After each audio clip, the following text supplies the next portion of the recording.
오래전에 김장훈 씨 가수가 30억을 여러 차례에 걸쳐서 기부한 사실이 보도된 적이 있습니다. 아마도 9년에 걸쳐서 그렇게 기부했던 것 같은데 지금은 더 많이 했겠죠. 그는 이런 말을 했습니다. 물질은 나누기 위해서 있는 것이라는 어머니의 가르침 때문에 자기는 이렇게 살았다, 그렇게 말합니다. 또 비우고 나눌수록 본인이 더 채워지는 그러한 경험을 했다. 그러면서 그분은 자기가 나눌 수 있어서 행복하다, 이런 말을 합니다. 나눌 수 있어서 행복하고 나로 인해 행복해지는 사람 볼 때에 더욱 행복하다, 이런 이야기를 했습니다. 오늘도 최고의 행복감을 체험한 사람이 나오는데 그가 삭개오입니다. 오늘 삭개오 보면 엄청난 선언을 하는데 그의 결단은 자신의 가진 것을 나누겠다, 이렇게 표현하고 있습니다. 오늘은 두 번째 선언입니다. 첫 번째 선언은 소유의 절반을 가난한 자들에게 주겠다는 것이고, 두 번째 선언은 남들에게 속여서 빼앗은 일이 있으면 그것을 4배나 배상하겠다, 이런 표현을 하고 있습니다. 자, 지금 이 상황은 삭개오가 예수님과 함께 식사를 하는 중에서 나타난 선언으로 보여지고 있습니다. 지금 이 삭개오가 말한 것은 세리로서 살아오면서 혹시 누구의 것을 속여 빼앗은 것이 있으면 4배나 갚겠습니다, 이런 말을 하고 있습니다. 왜 이렇게 표현하는가, 이 부분이 굉장히 중요한데요. 자, 여기서 주의할 것은 속여서 빼앗은 일이 있으면, 이렇게 이 단어를 보면 시코판테오라는 단어를 쓰고 있습니다.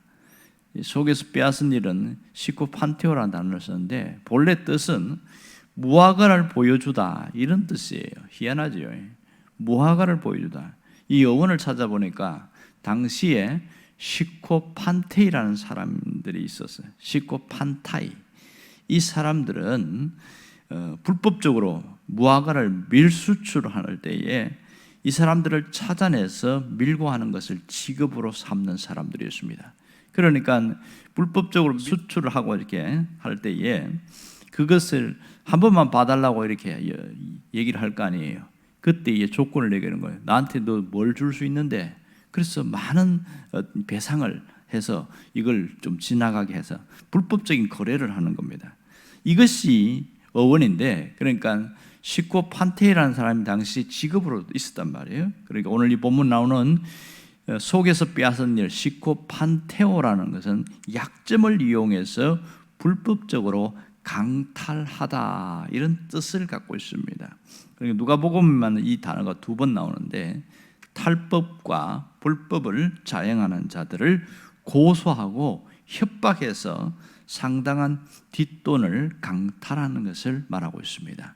또 그것이 일반적으로 쓰여 있고, 또 하나는 자신의 권세를 이용해서 사람들에게 억지로 빼앗은 일이 있다, 이런 부분을 이야기합니다. 그러니까 대부분 속에서 빼앗았다는 것은 이런 몰래 어떤 탈법과 불법을 행하는 그런 자들에게 것을 강탈하는 것이고요, 일반 서민보다는 이런 자들에게 많이 있었다는 것을 보게 됩니다. 또 하나는 이 4배로 갚겠다 하는 단어입니다. 자, 앞에 보면 소유의 절반을 나누겠다, 주겠다고 하고, 그 다음에 4배로 갚겠다, 주겠다와 갚겠다는 단어가 비슷하게 써 있습니다만, 이것은 헬라어 용법을 보면 미래적 현재, 진행적 현재, 이런 단어를 쓰고 있습니다. 무슨 말이냐면 앞으로 다 갚을 것을 지금부터 실행한다는 거죠. 진행적 현재라는 것은 이런 식인 거죠. 지금 이 선언을 한 이후에 하인들을 불러서 이 사람들의 명단을 파악하게 하고 지금 즉시 하나하나 갚아나가는, 바로 그 자리에서 하는 것을 진행적 현재다, 이렇게 이야기합니다. 또 하나 우리가 문제로 삼을 수 있는 것은 배상의 액수입니다. 본래 배상은 누구에서 속여진 것이나 그런 것이 있으면 5분의 1을 갚도록 그렇게 되어 있습니다. 그러니까 레위기 6장 5절과 민수기 5장 7절에 보면 이 5분의 1의 배상을 얘기를 하고 있습니다. 그런데 삭개오는 이거보다 훨씬 더해서 4배를 갚겠다, 이런 얘기를 하고 있는 겁니다. 어떻게 보면 이해가 되지 않지요. 이게 5분의 1과 4배는 너무나 차이 납니다. 그럼 예를 들어서 이런 거죠. 100만 원어치의 어떤 누군가로부터, 그러니까 불법과 탈법 행위를 강탈했다고 하면 5분의 1은 120만 원만 갚으면 됩니다. 그런데 여기서 4배를 갚겠다는 것은 400만 원에다가 원금 100만 원까지 해서 500만 원을 갚겠다, 뭐 이런 표현이니까 상당히 지나친 모습이 아닐까, 이런 생각을 합니다. 사실 이것을 바라보는 이 가족이나 또 형제들은 어떤 생각을 했을까요? 또한 여리고 사람들은 이 삭개오의 선언에 대해서 과연 얼마나 믿었겠느냐 하는 겁니다. 그리고 이 폭탄 선언을 할 때에 순례자들이 옆에 있지 않습니까? 수군거리는 사람들, 그리고 종교 지도자들도 있을 것이고, 이들은 삭개오의 말을 얼마나 신뢰했을까, 이런 의문점이 생기게 되어집니다. 그럼 여기서 왜 삭개오가 이런 폭탄 선언을 하며 4배까지나 갚겠다고 하는 것인가, 이것이 문제입니다. 자, 삭개오가 4배를 배상하겠다는 것은 자신이 양이나 소를 훔친 것에 대한 배상의 모습을 이야기하고 있습니다. 그러니까 출애굽기 22장 1절에 보면 이런 표현이 나옵니다. 양이나 소를 도둑질하여 잡거나 팔면 소 한 마리에 4마리를 더해서 5마리를 갚고 양 한 마리에 4마리를 더해서 갚을지니라, 이런 말씀이 나오거든요. 그래서 이 삭개오는 자신이 물론 그 어떤 금전적인 것을 강탈했지만 그것을 양이나 소를 이렇게 강탈한 것처럼, 빼앗은 것처럼 그렇게 자신을 취급하는, 자신을 그런 도둑놈이라고 취급하고 하고 있는 것이지요. 그래서 자신의 죄를 회개하고 용서받기를 원하는 그 마음을 이야기를 하고 있습니다. 그는 자신의 재물이 하나님의 축복이라고 생각한 적이 없습니다. 부정한 방법으로 재물을 모았고 더 이상 이런 방법으로 살지 않겠다고 율법에 나오는 가장 무거운 것, 이렇게 해서 4배의 배상을 스스로 결단한 모습입니다. 여기서 삭개오는 회개에 합당한 열매가 어떤 것인지, 또한 성도의 삶이 어떠해야 하는가를 분명하게 보여주고 있습니다. 회개는 단지 감정적으로 자신의 처지를 슬퍼하는 것이 아니라는 사실입니다. 회개는 의지적 결단이며 자신의 삶을 바꾸는 겁니다. 그동안 정욕적인 삶을 살아오며 움켜쥐고 살아왔던 그가 하나님의 말씀을 순종하여 새로운 삶을 살겠다는 결단이 바로 4배를 갚겠다는 것으로 드러나고 있습니다. 이러한 삭개오의 결단은 주님도 굉장히 기뻐한 것을 알 수 있습니다. 지금 이 모습은 삭개오가 자신의 완전히 변화되었음을 스스로 증명하고 있습니다. 그의 삶이 달라졌다는 것이죠. 이전에는 모으고 움켜쥐는 것이 삶의 목적이었다면 이제는 베풀고 나누는 그런 삶으로 바뀌었다는 것을 정확하게 보여주고 있습니다. 이것은 예수님을 만난 사람들에게 나타나는 놀라운 변화입니다. 예수님을 만나고 달라진 사람들은 감격과 감동이 있어요.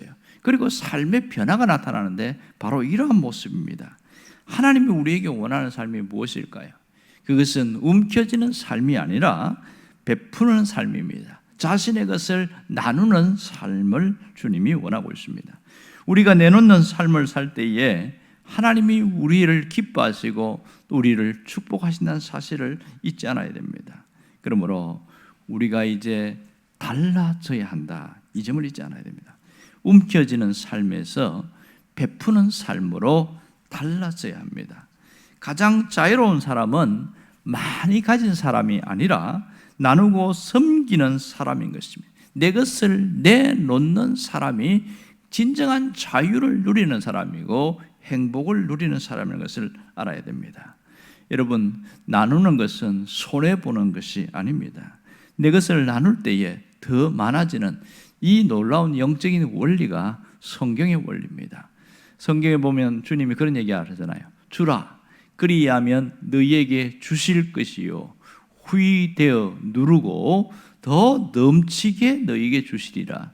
그런 약속을 하고 있습니다. 그러니까 주는 것이 받는 것보다 복이 있는 자라는 것은 성경의 엄연한 진리요 원리입니다. 오늘 이 삭개오는 자신의 재산을 내어놓고 또 누군가에게 불의한 방법으로 어떤 시덕한 일이 있으면 4배를 갚겠다고 하는 이 선언은 놀라운 일이고, 삭개오 자신에게 있는 모든 어둠이 거둬졌으며 그에게는 행복이 무엇인지를 진정으로 깨닫게 되었다는 것을 알 수 있습니다. 이 일을 통해서 집안 전체가 복을 얻게 되어지고 이 모든 가족과 가정이 회복되는 놀라운 일들이 일어납니다. 삭개오 가정에서는 이 뒤에 이어지는 얘기 보면 주님이 구원을 선포하는데 삭개오만 구원받은 것이 아니라 모든 집안 사람들이 구원받은 것까지를 보여주고 있습니다. 그러니 얼마나 큰 일입니까? 한 사람의 변화는 여러 사람에게 좋은 결과를 갖고 온다는 것을 알 수 있습니다. 오늘 우리가 이 삭개오의 모습을 주의 깊게 봐야 됩니다. 진짜 신앙생활이 무엇인지는 삭개오를 통해서 여실하게 보여주고 있습니다. 예수를 만난 사람, 예수를 믿는 사람은 삭개오처럼 다른 모습으로 살아가는 사람이다, 이런 얘기를 하고 있습니다. 어떤 책에 보니까 예수님을 만난 이후에 삭개오는 어떻게 살았을까, 이것에 대해서 얘기하는 걸 봤는데요. 거기 보면 삭개오가 장부를 들고 다니면서 종들과 함께, 그 다음에 수로에도 싣고 일일이 사람들을 찾아다니면서 자신이 잘못한 일이 있으면 다 가서 내가 이렇게 했던 것은 정말 그때는 몰라서 그랬다고, 죄송하다고 내가 예수님을 만난 이후에 이것이 큰 잘못이라는 걸 깨달았습니다, 이러면서 배상을 하는 그런 얘기가 나와요. 그럴 때에 사람들이 깜짝깜짝 놀라는 거예요. 뭘 받으면서도 이게 내가 이래도 되나? 아주 후환이 없을까? 막 이런 복잡한 고민을 하는 사람도 있고, 진짜 이게 어떻게 이런 일이 있을 수 있는가? 이런 사람도 있고, 삭개오가 예수님을 만났다더니 진짜 뭔가 달라졌구나, 이렇게 보는 사람도 있고, 다양한 시각으로 보는데 나중에 공통적인 뭐냐면 그렇게 손가락질하고 비난하고 욕을 했던 그 삭개오를 향하여 모두 다 존경의 마음으로, 변화된 모습에 의아한 모습과 감동의 마음으로 바라봤다는 거예요. 아마도 삭개오는 예수님을 만난 이후에 완전히 달라진 삶을 살았다는 것은 분명합니다. 그는 자신의 직업을 갖고 있으면서 다른 삶을 살았습니다. 그는 온전히 회복된 삶을 살았고 자유한 자의 삶을 살았고, 그는 예수님을 통하여 행복과 기쁨이 가득한 모습이었습니다. 오늘 우리 신앙생활은 이런 겁니다. 내가 예수를 믿었기 때문에 뭔가를 더 많이 얻고 뭔가 더 많은 응답을 받고, 이것보다 중요한 것은 변화된 삶의 모습인 것이죠. 우리의 변화된 모습은 하나님만 기뻐하는 것이 아니라 이웃 사람들에게도, 내 주변에 있는 사람들에게도 가장 복된 자리로 이끈다는 것을 알 수 있습니다. 난 사람이 변화되면 여러 사람들이 달라지는 모습을 보게 되어집니다. 그러니까 내가 행복하면 가장 가까이 있는 가족들과 주변 사람들이 행복을 누리게 되어집니다. 그러니 얼마나 중요한지 몰라요. 오늘 예수를 왜 믿어야 되고 믿은 이후에 어떠한 삶을 살아가는 것을 이 삭개오를 통하여 정확하게 보여주고 있습니다. 우리의 삶이 이제는 좀 달라지기를 원합니다. 삭개오처럼 변화된 모습을 향하여 나아가는 그러한 삶이 되기를 주의 이름으로 축원합니다. 기도하겠습니다.